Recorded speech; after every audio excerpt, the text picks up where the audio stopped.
So guys अभी तक हमने डाइजेस्टिव सिस्टम जो है हमारा वो पढ़ लिया है, लेकिन आपको एक बार रिकॉल करने के लिए मैं आपको एक बार इसका डायग्राम से एक्सप्लेन कर देती हूँ। आप लोग इसको समझने की कोशिश कीजिएगा। जो हमारा डाइजेस्टिव सिस्टम है वो माउथ से बिगिन होता है और एनएस पे खत्म होता है। तो माउथ से स्टार्ट हुआ, माउथ में जो होता है सिलेवरी ग्लैंड्स लगी होती है, जैसे कि पैरोटिड, सब मैक्सिलरी, सबलिंगुअल। उसके बाद ये हमारे जो ट्यूब है, इस ट्यूब को बोलते हैं ईसोफेगस और इसी को फूड पाइप भी बोलते हैं। जो हमारा फूड है यहाँ से ट्रेवल करके स्टमक में आता है। फिर ये स्टमक है, स्टमक के पास एक ग्लैंड होता है जो लार्जेस्ट ग्लैंड होता है, लीवर, वो रहता है। उसके अंदर एक गॉल ब्लैडर दिख रहा है आपको। उसके बाद ये जो स्टमक है उसकी जो ओपनिंग है वो कहाँ निकलती है, स्मॉल इंटेस्टाइन के अंदर। उससे पहले ये छोटा सा आपको ये लीफ लाइक स्ट्रक्चर दिख रहा होगा, उसको बोलते हैं पैनक्रियाज, ये भी एक ग्लैंड है। उसके बाद हमारा स्मॉल इंटेस्टाइन आ जाता है। स्मॉल इंटेस्टाइन के 3 पार्ट्स होते हैं, एक ड्यूडेनम, इलियम और एक जेजेनम। ठीक है, तो जो आपका जेजेनम दिया इसमें आपको शो नहीं किया हुआ है, इसमें आपको 2 ही पार्ट दिखाए गए हैं, एक ड्यूडेनम और एक इलियम। और एक और हमारा जो होता है वो होता है जेजुनम। ठीक है, स्मॉल इंटेस्टाइन के 3 पार्ट होते हैं, ड्यूडेनम, जेजुनम और इलियम। उसके बाद हमारा जो स्मॉल इंटेस्टाइन है वो जाके लार्ज इंटेस्टाइन के अंदर ओपन हो जाता है। लार्ज इंटेस्टाइन में आपको दिया हुआ है एक कोलन और रेक्टम। कोलन के भी हमारे 3 पार्ट होते हैं, एक होता है ascending colon, descending colon and transverse colon. तो इस तरीके से हमारे कोलन के भी पार्ट होते हैं। ये हमारा लार्ज इंटेस्टाइन के पार्ट दिए हुए, एक कॉलम दिया हुआ, उसके बाद रेक्टम दिया है। रेक्टम ये पाउच लाइक स्ट्रक्चर है, उसकी ओपनिंग को एनस बोलते हैं। तो ये हमारा डाइजेस्टिव सिस्टम कंप्लीट हो जाता है, माउथ से बिगिन होकर एनस पर खत्म हो जाता है। उसके बाद डाइजेस्टिव सिस्टम में हमने जो मेन 3 पार्ट्स देखे थे, mouth, stomach and small intestine. तो सबसे पहले आप माउथ और उसके एंजाइम, मैंने वैसे आपको ये सारा बता दिया है, लेकिन ये क्या है, समरी ऑफ एंजाइम। समरी मतलब बहुत इजी करके आपको सारी 3 पॉइंट के अंदर खत्म कर दिया आपके एंजाइम वाला पार्ट। तो आप इस टेबल को लर्न कर लेंगे तो बहुत इजी रहेगा। अगर आपको जो बाकी पॉइंट्स है वो लर्न ना भी हो तो इससे आप अपने आंसर में अगर ये टेबल एज इट इज बना देते हैं तो आपको 5 मार्क्स मिल जाएंगे। तो सबसे पहले माउथ के अंदर आपका देखा था हमने सलेवरी एमेलेज, और ये क्या करता था, स्टार्च को डाइजेस्ट करने का काम करता था। स्टमक के अंदर हमने पेप्सिन देखा था, pepsin, P4 pepsin and P4 protein, तो ये प्रोटीन को डाइजेस्ट करेगा। स्मॉल इंटेस्टाइन के अंदर हमने बाइल जूसेस देखा था जो कि लीवर के द्वारा सीक्रेट किया जा रहा था। पैनक्रियाटिक जूस था जो कि पैनक्रियास के द्वारा सीक्रेट किया जा रहा था। और इंटेस्टाइनल जूस था जिसके अंदर बहुत सारे एंजाइम्स थे और ये स्मॉल इंटेस्टाइन के अंदर ही आपका सीक्रेट हो रहा था। तो जो आपका बाइल जूस था वो क्या कर रहा था, बाइल जूस जो था वो फूड को एल्कलाइन मीडियम प्रोवाइड कर रहा था, क्योंकि एल्कलाइन मीडियम में ही फूड आपका अच्छे से डाइजेस्ट हो पाता है। तो मेक्स फूड एल्कलाइन और इमल्सिफाई फैट। इमल्सिफाई मैंने आपको बताया था, फैट को बहुत अच्छे से मथना, मतलब बहुत बारीक बारीक ब्रेक डाउन कर देना तो फूड को।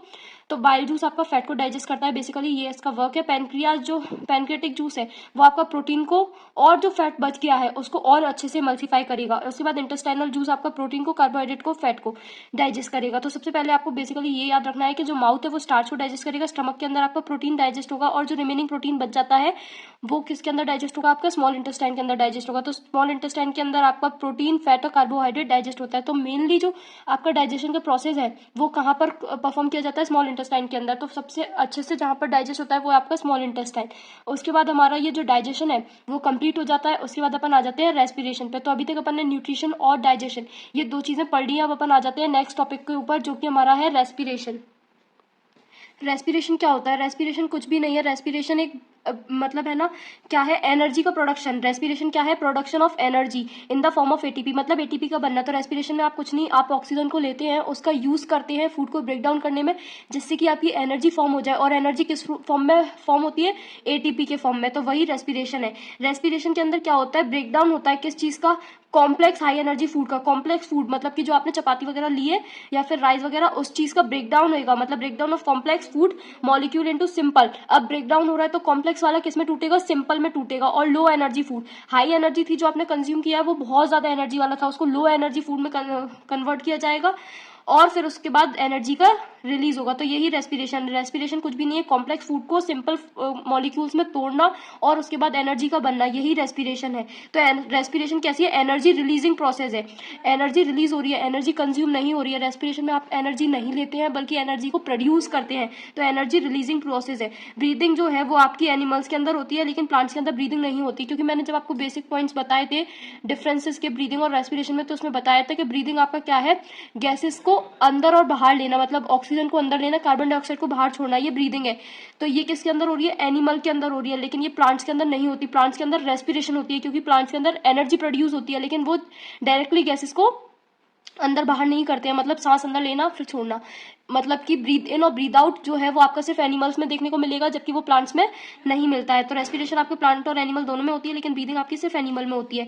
अब अपन देखते हैं रेस्पिरेशन के दो टाइप होते हैं। रेस्पिरेशन जो होता है आपका एरोबिक रेस्पिरेशन भी होता है और एनारोबिक रेस्पिरेशन भी होता है। एरोबिक रेस्पिरेशन आपका प्रेजेंस ऑफ ऑक्सीजन में, ऑक्सीजन की प्रेजेंस में होगा, और एनारोबिक रेस्पिरेशन आपकी एब्सेंस ऑफ ऑक्सीजन में होगा। मतलब ऑक्सीजन नहीं होगी तो एनारोबिक रेस्पिरेशन, और ऑक्सीजन है तो एरोबिक रेस्पिरेशन। जो एरोबिक रेस्पिरेशन है वो आपको मेनली एनिमल्स और प्लांट्स के अंदर होता है, क्योंकि आपको पता है कि एनिमल क्या ऑक्सीजन को ब्रीद इन करते हैं, तो ये इसमें प्रेजेंस ऑफ ऑक्सीजन है, मतलब ऑक्सीजन प्रेजेंट है, तो ये एरोबिक रेस्पिरेशन है। और इसके अंदर एनर्जी बहुत ज्यादा होती है। क्या होता है? एनर्जी बहुत ज्यादा होती है। इसके अंदर क्या होता है? Glucose is completely broke down into carbon dioxide and water bye oxidation. इसमें क्या होगा? ग्लूकोज जो है आपका वो कंप्लीटली कार्बन डाइऑक्साइड और वाटर में तोड़ दिया जाएगा। किस प्रोसेस के द्वारा? ऑक्सीडेशन। ऑक्सीडेशन मतलब कि क्या है? एडिशन ऑफ ऑक्सीजन और रिमूवल ऑफ हाइड्रोजन। फिर एनारोबिक रेस्पिरेशन। एनारोबिक रेस्पिरेशन क्या है? ऑक्सीजन एब्सेंट होगी एनारोबिक रेस्पिरेशन के अंदर। इसके अंदर जो ग्लूकोज है वो कंप्लीटली नहीं तोड़ा जा सकता। मतलब एरोबिक रेस्पिरेशन में तो कंप्लीटली तोड़ दिया गया था, लेकिन एनारोबिक रेस्पिरेशन में कंप्लीटली कंज्यूम नहीं होता है ग्लूकोज, मतलब कंप्लीटली ऑक्सीडाइज नहीं होता है, और इसके अंदर जो एनर्जी रिलीज होगी वो बहुत लो होगी। यहाँ पर हाई एनर्जी है, यहाँ पर आप पॉइंट लिख सकते हैं कि यहाँ पर लो एनर्जी प्रोडक्शन होगा। क्या होगा? Low energy production. Low energy production होगा, ठीक है। और ये जो आपका है एनिमल्स और प्लांट्स के अंदर देखने को मिला था एरोबिक रेस्पिरेशन, जबकि जो आपका एनारोबिक रेस्पिरेशन है वो बैक्टीरिया, ईस्ट, फंजाई और इंटरनल एनिमल पैरासाइट्स के अंदर देखने को मिलेगा।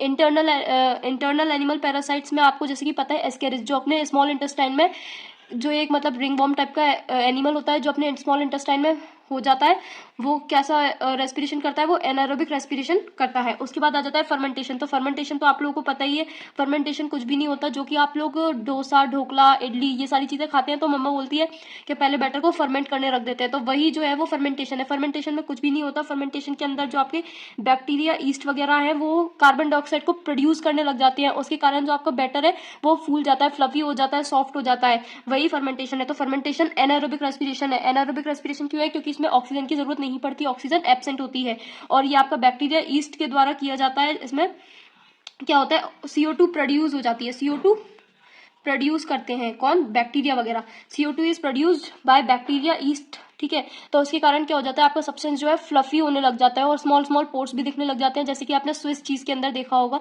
आपको छोटे छोटे होल्स दिखते हैं। तो वो जो होल्स होते हैं वो किसके कारण होते हैं? CO2 प्रोडक्शन के कारण होते हैं, ठीक है। तो बैक्टीरिया, ईस्ट, ये सारी चीजें क्या है आपका फर्मेंटेशन करवाने के लिए रेस्पॉन्सिबल है। समझ में आ रहा है आपको? और अल्कोहल भी आपकी फर्मेंटेशन के द्वारा बनती है। वाइन, एसिटिक एसिड, विनेगर जिसको बोलते हैं, ये सारी चीजें आपके फर्मेंटेशन के द्वारा बनती है। और फर्मेंटेशन किसका होता है? Molasses and fruit juices. Molasses मतलब आपका जैगरी, गुड़, गुड़ और जो फ्रूट के जूसेस होते हैं, इन सब का फर्मेंटेशन होने के बाद आपका क्या बनता है? अल्कोहल और ऑर्गेनिक एसिड्स वगैरह, जैसे कि वाइन, एसिटिक एसिड, ये सारे प्रोड्यूस होते हैं। तो फर्मेंटेशन आपको प्रोसेस समझ में आ गया होगा। एक एनारोबिक रेस्पिरेशन है जिसमें कि ईस्ट और बैक्टीरिया पार्ट लेते हैं, ये सारी चीजें ग्रो करने लग जाती है जिससे कार्बन डाइऑक्साइड का प्रोडक्शन होता है। और ये आपके मोलासेस मतलब गुड़ और फ्रूट जूसेस है, इन सबको मतलब बहुत ज्यादा फर्मेंट करने के बाद उनको वो कंज्यूम करते जाते हैं और कार्बन डाइऑक्साइड रिलीज करते जाते हैं। इसके कारण आपका क्या होता है? वाइन और विनेगर वगैरह बनते हैं, ठीक है। तो ये आपका फर्मेंटेशन का प्रोसेस है। अब आपको ये रेस्पिरेशन बताया हुआ है, तो रेस्पिरेशन में आपको एक्सप्लेन कर चुकी हूँ, एरोबिक और एनारोबिक। अगर आप लोगों को और समझना है तो ये आपको, और अगर आपको रेस्पिरेशन के टाइप समझना है तो आप ये समरी पॉइंट को रीड आउट कर सकते हैं। उसके बाद अपन देखते हैं एरोबिक रेस्पिरेशन और एनारोबिक रेस्पिरेशन के अंदर डिफरेंसेस। वैसे मैं आपको ये दोनों पॉइंट्स बता चुकी हूँ, लेकिन आपको अगर पॉइंट्स में अगर आंसर लिखने को आ जाता है, जैसे 4 मार्क्स का 2 मार्क्स का क्वेश्चन आ जाता है, तो उसमें आप पॉइंट्स में किस तरीके से लिखेंगे आप इस चीज को इधर से समझ सकते हैं। तो सबसे पहले aerobic respiration, anaerobic respiration. Aerobic respiration जो है आपका प्लांट्स और एनिमल्स के अंदर होता है, जबकि एनारोबिक रेस्पिरेशन आपका बैक्टीरिया, फंजाई वगैरह के अंदर होता है। एरोबिक रेस्पिरेशन में ऑक्सीजन प्रेजेंट होती है, एनारोबिक में ऑक्सीजन की जरूरत नहीं होती है, और या फिर आप इसको ऐसे भी लिख सकते हैं, ऑक्सीजन एब्सेंट होती है। ऑक्सीजन क्या होती है? एब्सेंट होती है। ऑक्सीजन आपकी एब्सेंट होती है।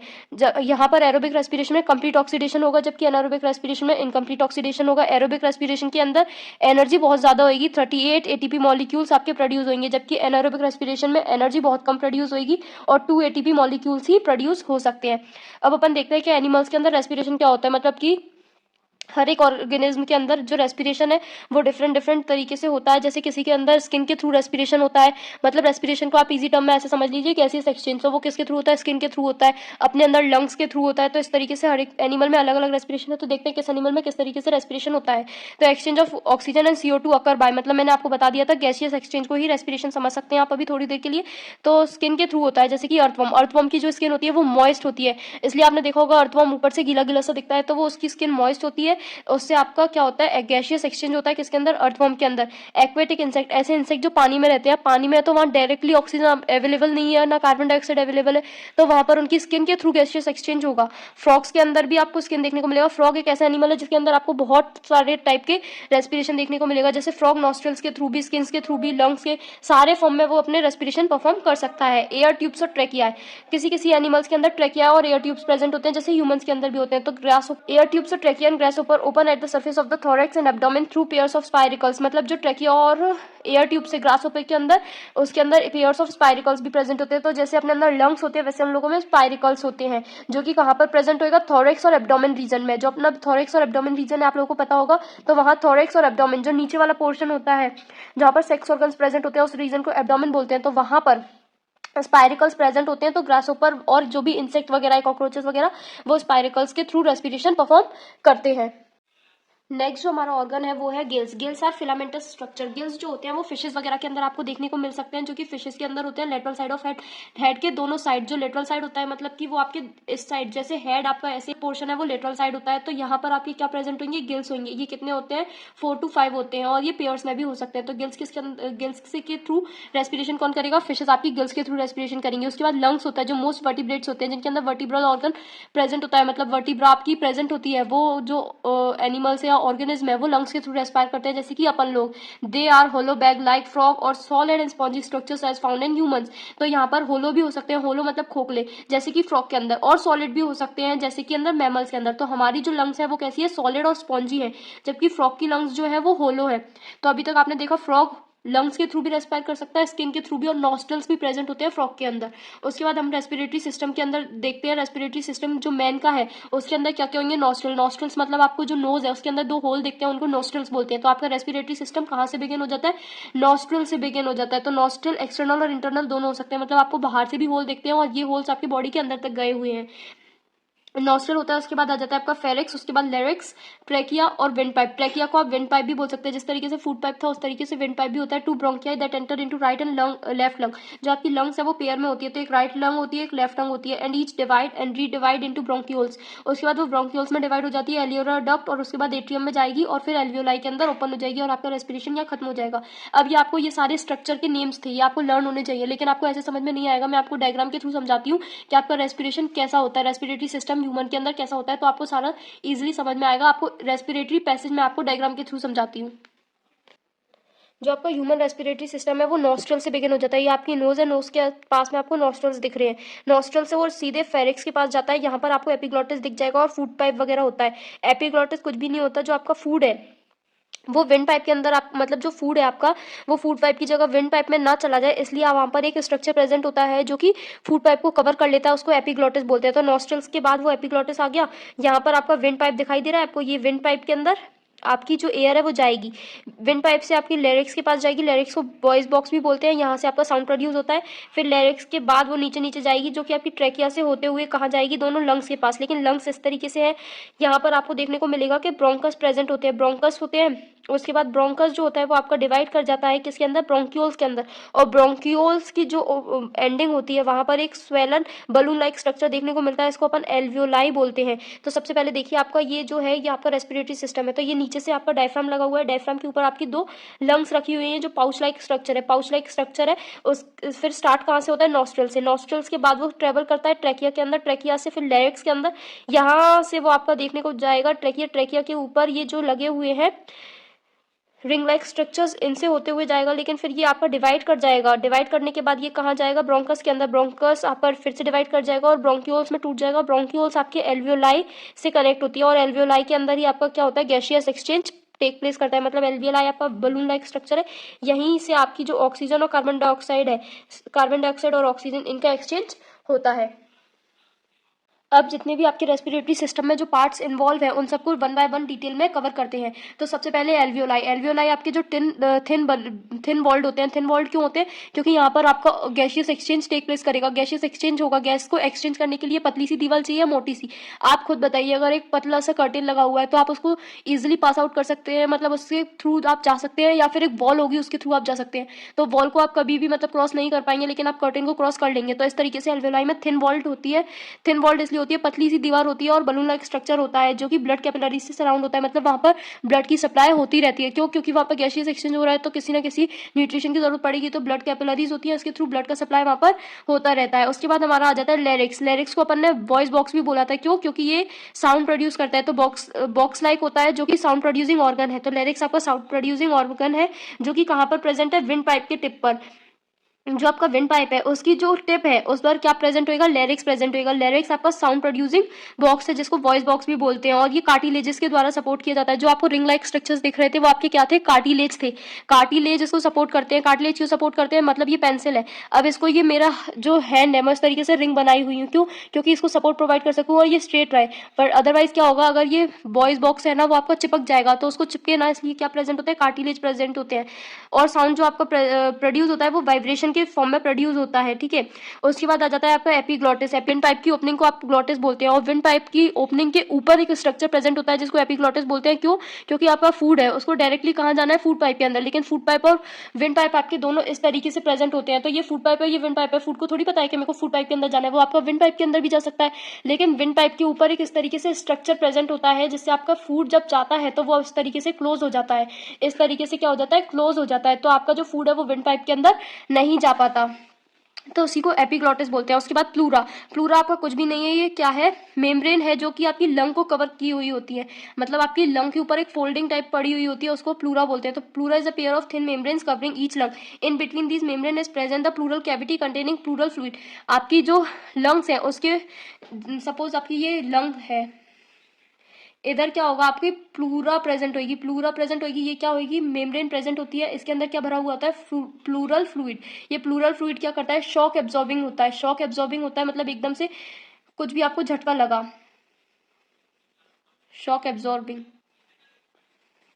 मतलब मान लीजिए एकदम से कुछ भी होता है और आपको मतलब आप गिर जाते हो, उसके कारण आपकी लंग को मतलब इस तरीके से धक्का लगता है, तो आपकी ये जो लंग है और प्लूरा दोनों साथ में कंबाइन ना हो जाए और आपकी लंग को एकदम से झटका ना लगे, इसलिए प्लूरल फ्लूइड प्रेजेंट होता है। ये इन दोनों को चिपकने से भी रोकता है और शॉक को भी एब्जॉर्ब करता है। उसके बाद हमारा आ जाता है एडम्स एप्पल। एडम्स एप्पल क्या है? एडम्स एप्पल आप लोगों ने इंसान के अंदर देखा होगा, एक छोटा सा बाहर कुछ स्ट्रक्चर निकला हुआ होता है उनके गले में, उसी को एडम्स एप्पल बोलते हैं। ठीक है, ये मेनली कहाँ होता है? मेल अडल्ट पर्सन के अंदर होता है। ठीक है, और ये क्या है? लैरिक्स, मतलब जो आपका लैरिक्स है ना उसी को मतलब बाहर की तरफ आपको लैरिक्स को ही देखने को मिलता है। ये एलिवेशन है, मतलब एक एलिवेशन है किसका? लैरिक्स का ही। मतलब लैरिक्स है आपका, अंदर तो आपका लैरिक्स होगा नेक के अंदर, उसको जब मतलब वो आपको बाहर से जो स्ट्रक्चर दिखाई देता है उसको एडम्स एप्पल बोलते हैं। उसके बाद डायफ्राम। डायफ्राम आपका डोम शेप्ड होता है और ये कुछ भी नहीं है, एक मेम्ब्रेन जैसा स्ट्रक्चर है, मैंने आपको दिखाया था, उसी के ऊपर लंग्स प्रेजेंट होती है। और जब आप ब्रीद इन आउट करते हैं तो आपका पेट ऊपर नीचे होता है, वो डायफ्राम ही आपका ऊपर नीचे हो रहा होता है। ठीक है, उसके बाद आ जाता है इंटरकोस्टल मसल्स। तो intercostal muscles are externally internally placed in between the ribs. Ribs के अंदर आपके क्या होता है? इंटरकोस्टल मसल्स प्रेजेंट होती है और ये कॉन्ट्रैक्ट करती है जब जो कॉन्ट्रेक्शन होता है ना रेस्पिरेशन में हेल्प करता है इंटरकोस्टल मसल्स का और डायफ्राम का। आपके लंग्स के अंदर स्पेस को प्रोवाइड करने के लिए, मतलब स्पेस को और ज्यादा इंक्रीज करने के लिए क्या प्रेजेंट होता है? इंटरकोस्टल मसल्स और डायफ्राम, यही दोनों आपके हेल्प करते हैं, इसलिए डायफ्राम ऐसे और ऐसे ऐसे ऐसे एक्शन करता है। इसी तरीके से इंटरकोस्टल मसल्स भी कॉन्ट्रैक्ट करती है जो कि आपकी रेस्पिरेशन में हेल्प करती है और increase decrease the volume of chest cavity. मतलब मैं आपको बता रही हूँ वॉल्यूम को इंक्रीज या डिक्रीज करने में कौन हेल्प करता है? इंटरकोस्टल मसल्स और आपका एक डायफ्राम। उसके बाद आ जाता है इंस्पिरेशन। तो इंस्पिरेशन कुछ भी नहीं है, एयर को अंदर लेना इंस्पायरेशन है, और एक्सपायरेशन क्या है? एयर को फोर्सफुली बाहर निकालना, वो एक्सपायरेशन है। फिर एक्सचेंज ऑफ गैसेज, ऑक्सीजन और carbon dioxide occur in lungs and between the capillary blood and air present in the alveoli of lungs by diffusion। तो एक्सचेंज जो होता है आपका गैसेस का, मतलब ऑक्सीजन और एयर, ऑक्सीजन और कार्बन डाइऑक्साइड का जो आपका डिफ्यूजन होता है वो किसके थ्रू होता है? वो डिफ्यूजन के थ्रू होता है। फिर उसके बाद exchange of gases occurs due to concentration difference. मतलब ऐसा होता है कि जो आपका वॉल्यूम है वो इनवर्सली प्रोपोर्शनल होता है प्रेशर के। ठीक है, अब अगर आपका वॉल्यूम ज्यादा है तो प्रेशर कम होगा, प्रेशर कम है तो फिर क्या होगा? एयर आपकी अंदर आएगी। तो इस तरीके से वो क्या होता है? एक्सचेंज होता है। अगर वॉल्यूम ज्यादा हो गई, प्रेशर कम होगा तो बाहर से एयर अंदर आएगी, लेकिन प्रेशर अगर आपका ज्यादा हो गया तो वॉल्यूम कम हो जाएगी तो फिर अंदर से एयर बाहर जाएगी। तो यही यहाँ पर इस पॉइंट में बताया गया है कि कंसंट्रेशन से होता है। मतलब gas diffuse from higher region, higher concentration to low concentration. मतलब गैस जहाँ पर ज्यादा है वहां से वो लो कंसंट्रेशन की तरफ जाएगी। जैसे कि ऑक्सीजन अभी आपकी एयर में बहुत ज्यादा है तो ऑक्सीजन आपकी अंदर जाएगी और कार्बन डाइऑक्साइड आपकी ब्लड मतलब आपकी लंग्स में बहुत ज़्यादा है तो लंग्स से कार्बन डाइऑक्साइड बाहर निकलेगी, तो हायर कंसंट्रेशन से लोअर कंसंट्रेशन की तरफ गैसेस का एक्सचेंज होता है। हीमोग्लोबिन क्या है? Haemoglobin is a respiratory pigment. Haemoglobin जो आपका होता है, आपके आरबीसीज के अंदर एक पिगमेंट प्रेजेंट होता है जिसको हीमोग्लोबिन बोलते हैं, और इसकी एफिनिटी हाई एफिनिटी होती है ऑक्सीजन के साथ, मतलब कि ये ऑक्सीजन के साथ कंबाइन बहुत अच्छे से कर जाता है। तो आपकी जो एक हीमोग्लोबिन मॉलिक्यूल है वो 4 ऑक्सीजन के साथ कंबाइन कर सकते हैं, मतलब इस तरीके से ऑक्सीजन के मॉलिक्यूल्स आपके कंबाइन कर जाएंगे और इस तरीके से आपकी ऑक्सीजन को ट्रांसपोर्टेशन में हेल्प करता है। तो haemoglobin is a respiratory pigment found in red blood cells या फिर रेड ब्लड कॉर्पसल्स, आरबीसी भी बोल सकते हैं, और हाई एफिनिटी होती है किसके लिए? ऑक्सीजन के लिए, मतलब ये ऑक्सीजन से बहुत अच्छे से कंबाइन कर जाता है और ऑक्सीजन को ट्रांसपोर्ट करने में हेल्प करता है। Then oxygen combines with haemoglobin to form oxy haemoglobin, और ये जो कंपाउंड बन गया है हीमोग्लोबिन ऑक्सीजन कंबाइंड होकर उसको बोलेंगे ऑक्सी हीमोग्लोबिन। ठीक है, और उसके बाद कार्बन डाइऑक्साइड के ट्रांसपोर्ट में कौन हेल्प करेगा? कार्बन डाइऑक्साइड है, वो मेनली डिजॉल्व फॉर्म में आपकी ट्रांसपोर्ट की जाती है। लेकिन जो फिर आपका ब्रीदिंग है, ब्रीदिंग आपका एक इनवॉलेंट्री प्रोसेस है। इनवॉलेंट्री प्रोसेस मतलब आपको इसको कंट्रोल नहीं कर सकते। अगर वॉलेंट्री होता तो आप इसको कंट्रोल कर सकते थे, लेकिन ये इनवॉलेंट्री है, मतलब आप इसको कंट्रोल नहीं कर सकते। ब्रेन के अंदर आपका रेस्पिरेटरी जो सेंटर होता है वो क्या होता है? पॉन्स और मेडुला। पॉन्स और मेडुला को आपको रेस्पिरेटरी सेंटर बोलते हैं, जो कि ब्रेन के अंदर प्रेजेंट होता है। तो यहाँ पर हमारा रेस्पिरेटरी सिस्टम कंप्लीट होता है। सो गाइज, अभी हमारा यहाँ से ब्लड सर्कुलेशन वाला जो टॉपिक है वो स्टार्ट हो जाता है। तो आप लोगों को पता है ब्लड होता क्या है? ब्लड कुछ भी नहीं होता है, कनेक्टिव टिश्यू होता है जिसके अंदर हमारा प्लाज्मा और 3 टाइप के सेल्स प्रेजेंट होते हैं, जिसमें 3 टाइप के सेल्स जो होते हैं वो हमारे होते हैं आरबीसी। आरबीसी जिसको आप रेड ब्लड सेल्स या कॉर्पसल्स भी बोलते हैं, व्हाइट ब्लड सेल्स या फिर उसको ल्यूकोसाइट्स भी बोलते हैं, और प्लेटलेट्स। तो हमारे ये 3 टाइप के सेल्स होते हैं, और प्लाज्मा होता है। प्लाज्मा कुछ भी नहीं होता है, एक लिक्विड फ्लूइड होता है जो कि येलोइश कलर का होता है, बस वो होता है।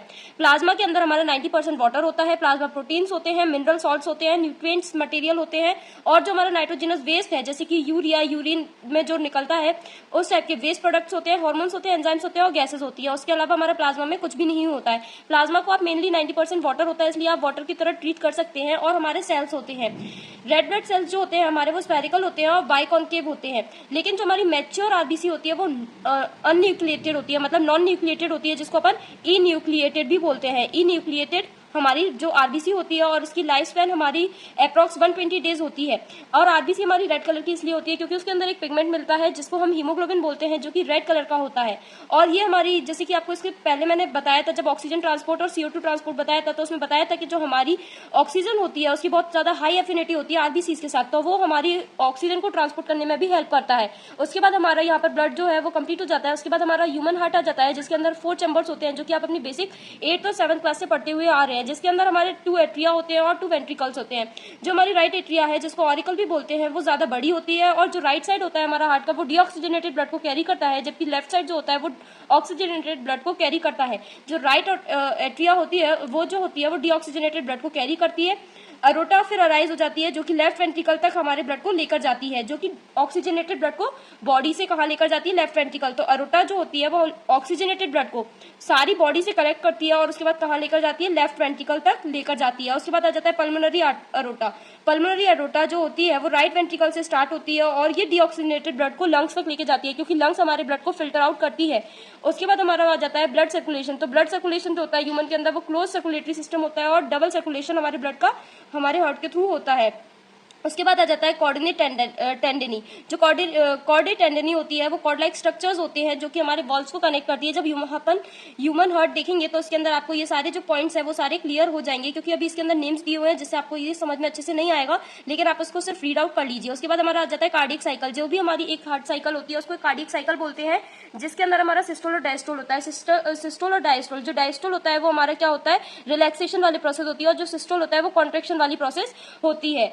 जो हमारा जो एक हार्ट साइकिल है या फिर 1 कार्डियक साइकिल होती है उसके अंदर एक सिस्टोल और एक डायस्टोल होता है। ये अल्टरनेटिवली होता है, मतलब पहले कॉन्ट्रैक्ट होगा उसके बाद रिलैक्स होगा, फिर कॉन्ट्रैक्ट होगा रिलैक्स होगा, जिस तरीके से हमारा ब्लड पंप आउट होता है और सारे जो भी ऑर्गन्स है उनके पास जाता है। उसके बाद हमारे आर्टरीज और वेन्स जो ब्लड को लेने का और छोड़ने का काम करती है, मतलब जो हार्ट से बॉडी ऑर्गन्स तक और फिर बॉडी ऑर्गन से हार्ट तक जब ब्लड लेके आया जाता है वो आर्टरीज और वेन्स के द्वारा आता है। तो आर्टरीज और वेन्स के अंदर हम डिफरेंस देख लेते हैं। तो हमारी जो आर्टरीज और वेन्स है उनके अंदर कुछ बेसिक पॉइंट्स होते हैं, मतलब डिफरेंस होते हैं। तो सबसे पहले डायरेक्शन डायरेक्शन ऑफ फ्लो, मतलब किस डायरेक्शन में फ्लो कर रहा है, मतलब आर्टरीज का ब्लड कहाँ से कहाँ फ्लो कर रहा है और वेन्स का कहाँ से कहाँ फ्लो कर रहा है, ये इन दोनों में डिफरेंस होता है। तो blood flows from heart to body organ, मतलब आर्टरीज जो होती है वो आपका ब्लड को मतलब कहाँ से हार्ट से बॉडी के ऑर्गन्स तक लेके जाती है, और जो वेन्स है वो उसका उल्टा करेगी, वो बॉडी ऑर्गन से हार्ट के पास लेके जाएगी।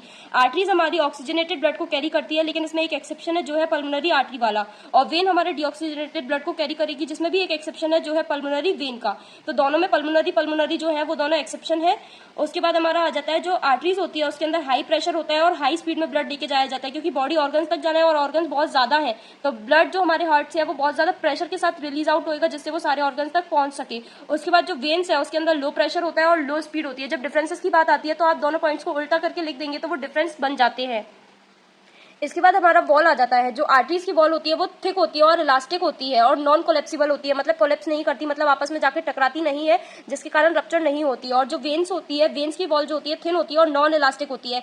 थिन और नॉन इलास्टिक होने का कारण लो प्रेशर ही है, क्योंकि प्रेशर कम लगेगा तो टूटेगी भी नहीं, इसलिए वो थिन होती है। जबकि आर्टरीज में प्रेशर बहुत ज्यादा होता है, इसलिए उसको थिक वॉल चाहिए होती है जिससे वो टूटे ना।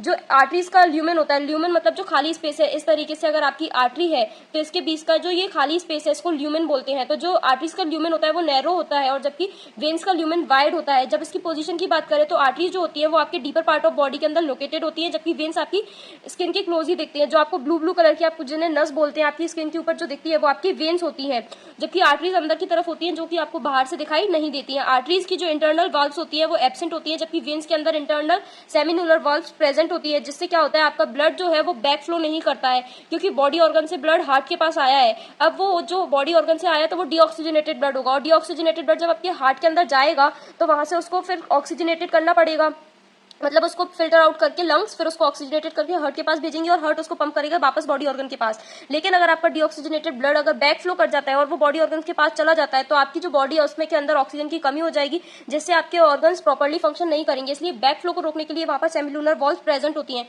जो आर्टरीज होती है वो आपकी पिंक अपीयर करती है, मतलब आप इनको रेड कलर से जब बनाते हैं बुक के अंदर तो वो जो होती है वो पिंक कलर की होती है, और जो आपकी वेन्स है वो डार्क रेड कलर की होती है, जो कि आपको स्किन के ऊपर ब्लू ब्लू कलर की अपीयर होती है। उसके बाद जो आर्टरीज है वो 15% of blood about 15% of blood at any given time, मतलब जो आर्टरीज है वो आपके 15% जो खून है उसको ही मतलब क्या करती है लेकर जाती है, जबकि जो वेन्स है वो 64% ब्लड को लेकर जाती है। मतलब ऐसे देखिए आपके जो टोटल ब्लड है वो 100%, तो 100% का जो 15% मतलब कि 15, मतलब आपका 100 ml ब्लड है आपकी बॉडी के अंदर तो उसका 15 ml ब्लड जो होगा वो आपकी आर्टरीज कैरी करेंगी, जबकि 64 ml जो ब्लड है वो आपका वेन्स कैरी करेगा। आर्टरीज जो होती है अगर अपनी डेथ हो जाती है उसके बाद आर्टरीज जो आपकी बिल्कुल एम्प्टी हो जाती है, लेकिन वेन्स के अंदर अभी भी थोड़ा बहुत ब्लड आपका रह जाता है।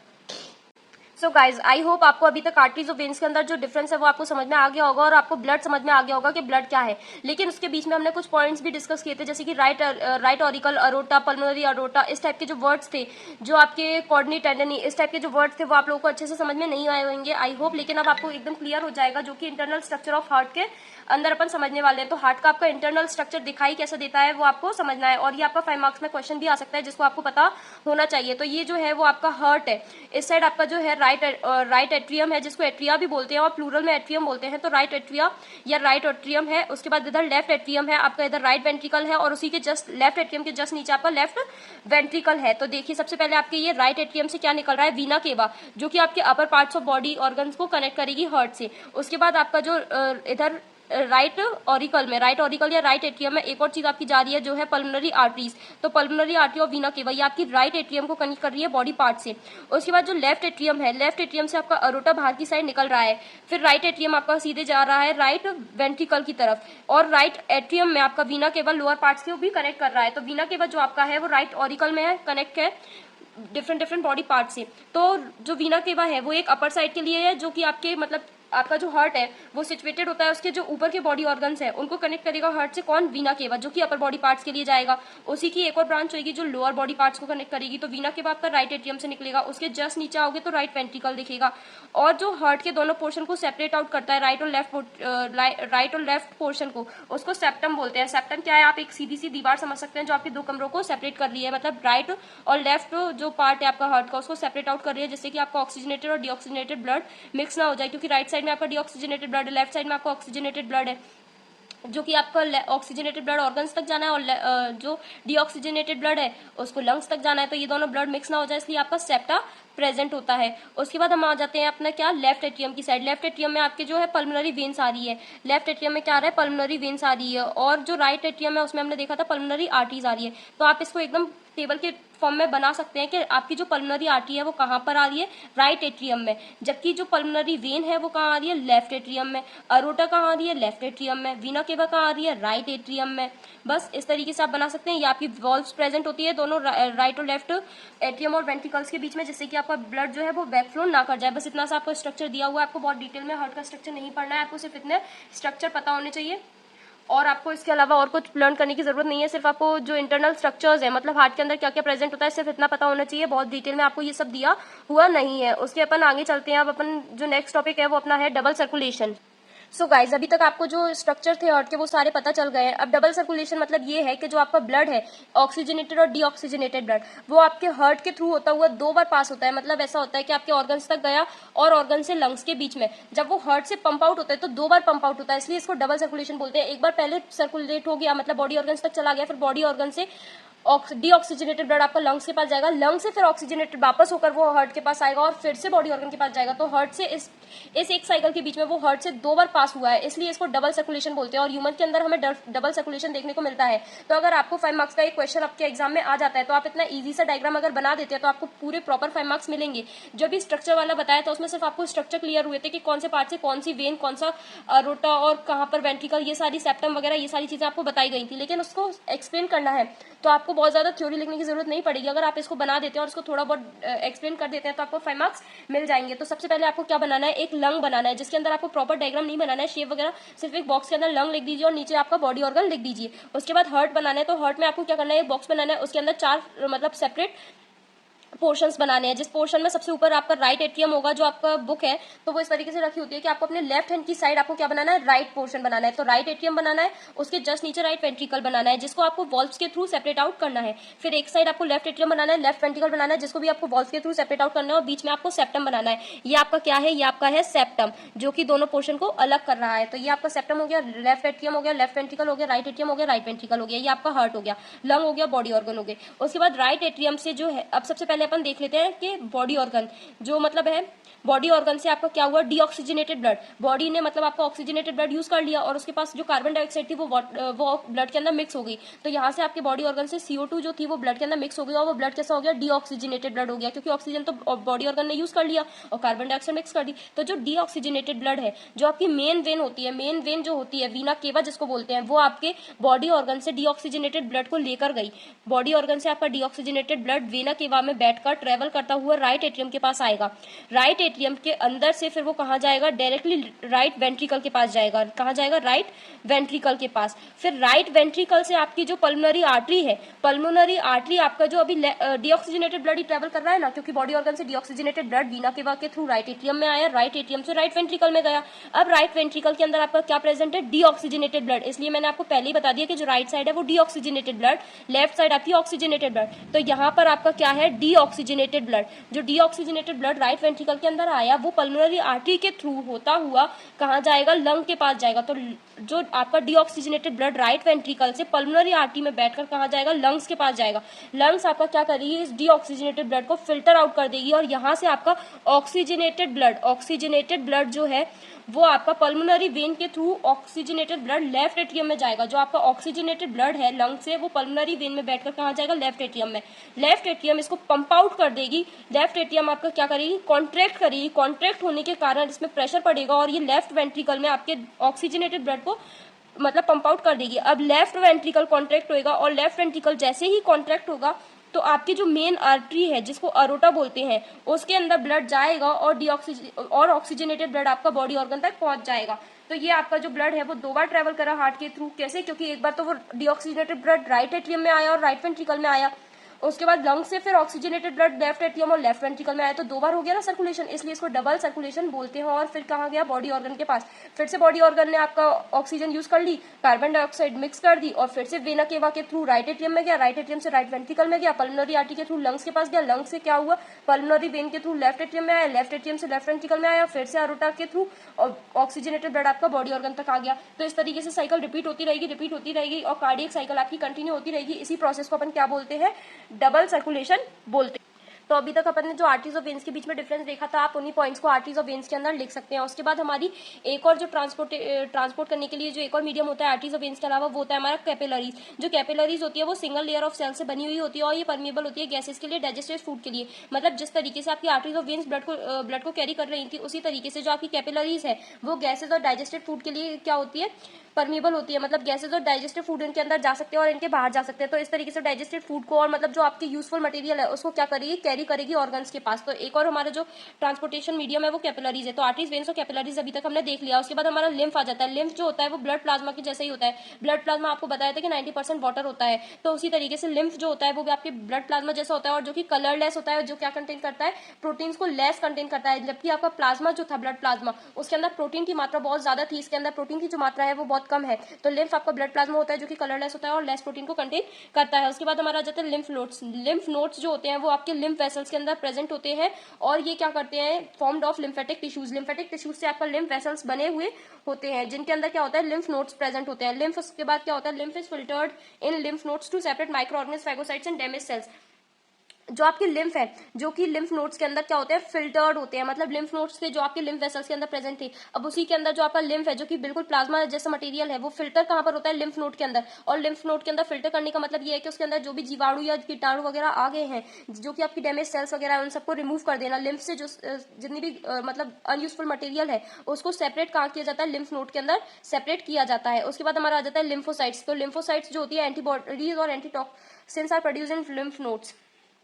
तो आपका जो लिम्फोसाइट्स है वो कुछ भी नहीं है। लिम्फोसाइट्स जो है आपका, वो जो होता है वो लिम्फ नोड्स के अंदर बनता है। लिम्फ नोड्स के अंदर क्या बनता है, आपकी एंटीबॉडीज और एंटीटॉक्सिन्स। तो एंटीबॉडीज और एंटीटॉक्सिन्स को ही आप लिम्फोसाइट्स बोल सकते हैं। उसके बाद हमारा जो नेक्स्ट प्रोसेस है, अब हमारा सर्कुलेशन खत्म हो जाता है। उसके बाद हमारा जो नेक्स्ट टॉपिक है वो होता है एक्सक्रीशन। तो एक्सक्रीशन तो आपको पता ही है, वेस्ट प्रोडक्ट को रिमूव करने को ही एक्सक्रीशन बोलते हैं। जितने भी हमारे हार्मफुल मेटाबॉलिक वेस्ट है बॉडी के अंदर, जैसे यूरिया, यूरिक एसिड और ये सारी जो भी चीजें हैं, इन सबको रिमूव करने के प्रोसेस को क्या बोलते हैं। उसके बाद हमारे एक्सक्रीशन में जो हमारे पार्ट्स हैं, जो सबसे इंपॉर्टेंट एक्सक्रीशन में रोल प्ले करता है वो किडनी होता है, क्योंकि वो एक्सक्रीटरी ऑर्गन है और उसमें क्या होता है, जितना भी हमारा जो वेस्ट मटेरियल है उसको फिल्टर आउट करने का काम कौन करेगा, किडनी। तो किडनी क्या है, एक्सक्रीटरी ऑर्गन है जो कि क्या एलिमिनेट करती है हमारी बॉडी से, जितना भी वाटर, सॉल्ट्स और यूरिया है, जितना भी हमारे एक्सेस वाटर है। जब हम वाटर ड्रिंक करते हैं उसके बाद हमारे पास कुछ वाटर तो हम यूज कर लेते हैं, लेकिन कुछ वाटर होता है जो एक्सेस में होता है, जिसका यूज नहीं है बॉडी के अंदर। कुछ सॉल्ट्स है और यूरिया, ये सारी चीजें हमारी बॉडी को जरूरत नहीं है बल्कि हमारी बॉडी को हार्म कर रही है। तो इन सबको जो है एलिमिनेट करने का काम कौन करता है, किडनी। इसलिए इसको हम क्या बोलते हैं, एक्सक्रीटरी ऑर्गन बोलते हैं। जो नाइट्रोजिनस एक्सक्रीटरी वेस्ट है हमारी बॉडी के अंदर वो अमोनिया, यूरिक एसिड और यूरिया होते हैं।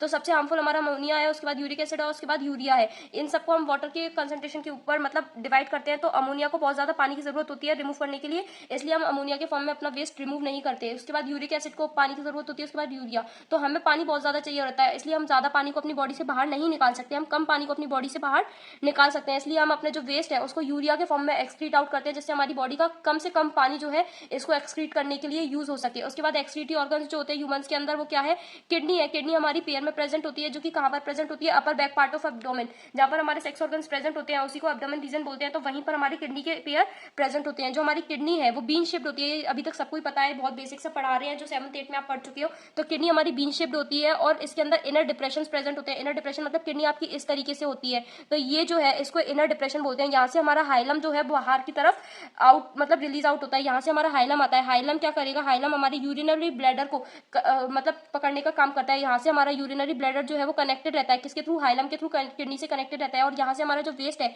उसको हाइलम ही कैरी करके यूरिनरी ब्लैडर तक स्टोर करने के लिए लेकर जाता है। उसके बाद हमारे यूरेटर्स आ जाते हैं। तो यूरेटर अराइज फ्रॉम द हाइलस, इस रीजन को हाइलस रीजन बोल रहे हैं। ये जो आपका डिप्रेशन है इसको हाइलस बोल रहे हैं। हाइलस से हमारे ये क्या है, यूरेटर्स आ गए। ये यूरेटर्स जो पाइप लाइक स्ट्रक्चर दिख रहे हैं इन्हीं को यूरेटर्स बोलते हैं।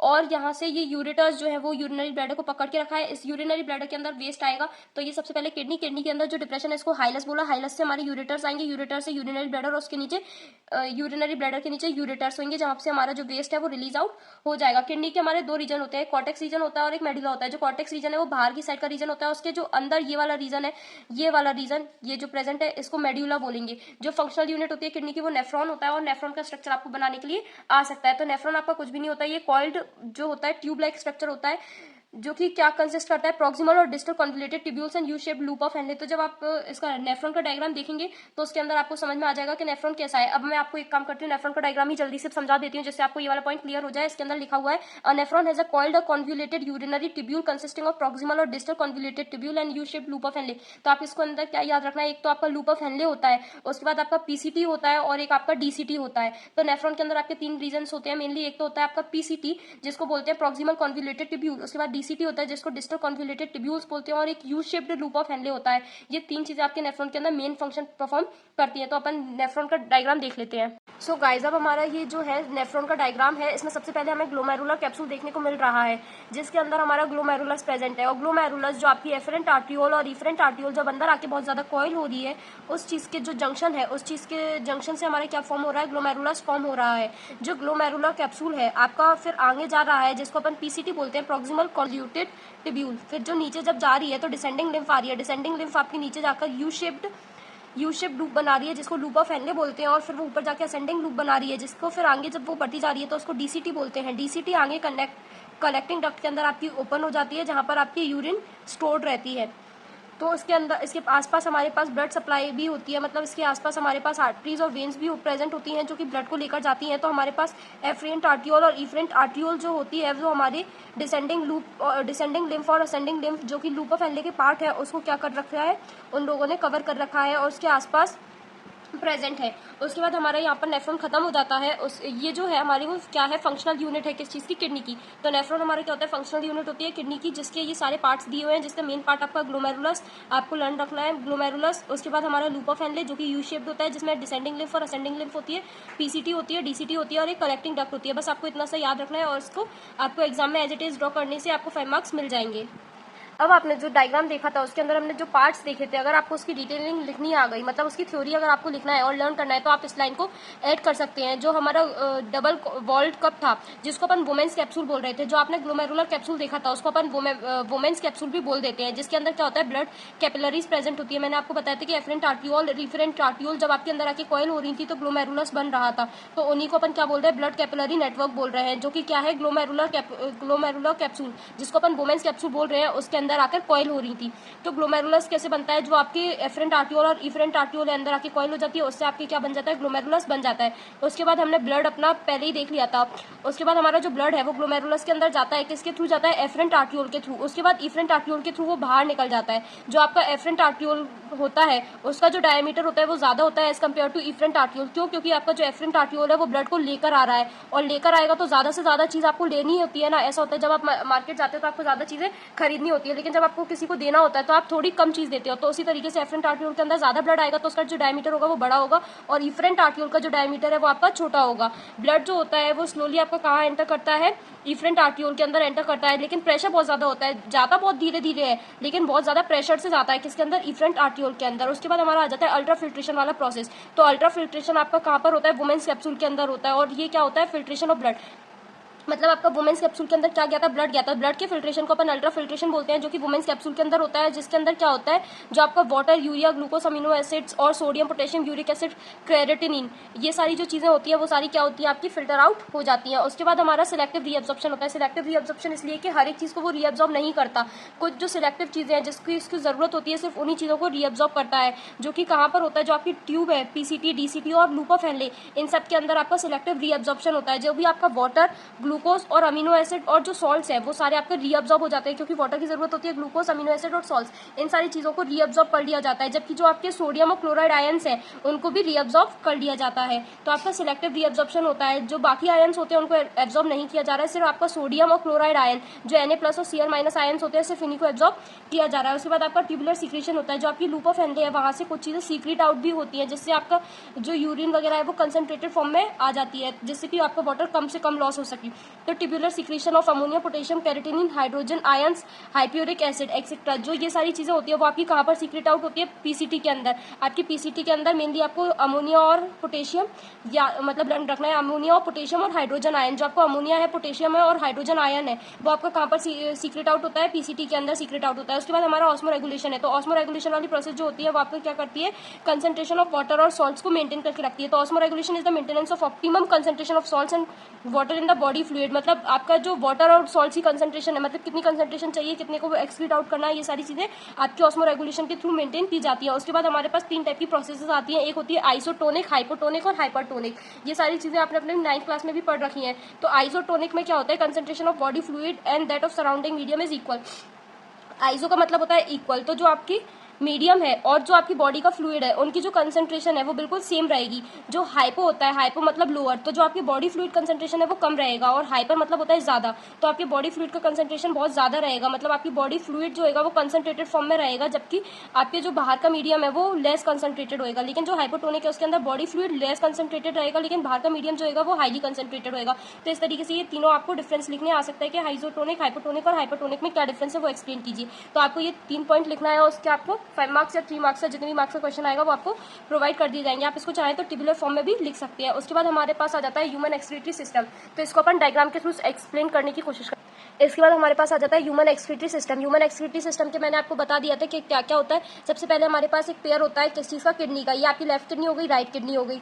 उसके बाद हमारे पास क्या होता है, किडनी के अंदर आपको एक डिप्रेशन प्रेजेंट होता है जिसको बोलते हैं हाइलम। हाइलम से आपके क्या होता है, यूरेटर्स निकलते हैं। यूरेटर्स आपको यूरिनरी ब्लैडर को होल्ड अप करके रखते हैं। उसके नीचे आपका यूरेथ्रा आ जाता है जो कि ओपनिंग होती है जिससे आप यूरिन को बाहर एक्सक्रीट आउट करते हैं। तो हमारी किडनी से एक तो अपन ने देखा था कि जो हाइलम था उससे क्या निकल रहा था, यूरेटर्स निकल रहे थे। उसके साथ साथ हमारे पास रीनल आर्टरी, आपकी जो रीनल आर्टरी और रीनल वेन होती है वो भी हाइलम से कनेक्टेड रहती है। तो रीनल आर्टरी होगी, रीनल वेन्स होगी। तो सबसे पहले आपने देखा रीनल आर्टरी है, किडनी है, और फिर रीनल जो आर्टरी है वो आगे जाके अरोटा में ओपन हो जाती है, और जो रीनल वेन है वो आपकी वीना केवा के अंदर ओपन हो जाती है। तो बस यही आपके मेन पार्ट्स है जो ह्यूमन एक्सक्रीटरी सिस्टम के अंदर दिए गए हैं। बस आपको इनको मतलब इस तरीके से लर्न करना है और इसी तरीके से आपको डायग्राम ड्रॉ करना है। आप चाहें तो ये ह्यूमन का जो बॉडी है वो आप चाहें तो स्किप आउट कर सकते हैं, लेकिन आपको ये सारी चीज़ें बनानी है। तो आपको किडनी फॉर्म करनी है, रीनल वेन, रीनल आर्टरी बनानी है, वीना केवा, अरोटा, और उसके बाद यूरिनरी ब्लैडर और यूरेथ्रा बनाना है। तो हाइलम से आपकी 3 चीज़ें अटैच होती है, क्या क्या, रीनल आर्टरी, रीनल वेन और आपके यूरेटर्स। ये चीज़ें आपको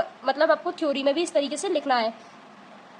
सो गाइज, आपका जो फर्स्ट चैप्टर था लाइफ प्रोसेसेस वो यहाँ पर कंप्लीट हो जाता है, जिसके अंदर अपन ने न्यूट्रिशन, एक्सक्रीशन, सर्कुलेशन, रेस्पिरेशन, इस टाइप के सारे प्रोसेसेस को पढ़ा है। आप इस वीडियो को यूज़ कर सकते हैं कंप्लीट रिवीजन के लिए, और एग्जाम में इस तरीके से बहुत ज़्यादा हेल्प करेगी ये वीडियो। आपको सारे आंसर्स आप इस तरीके से जो इसमें दिखाए गए हैं आप उनको एज इट इज़ लर्न करके अपने एग्जाम में राइटअप कर सकते हैं। इससे आपको बहुत अच्छे मार्क्स गेन करने में हेल्प होगी। तो आप इस वीडियो को और ज़्यादा शेयर करें, सब्सक्राइब करें और वीडियो को लाइक करना ना भूलें। Thank you.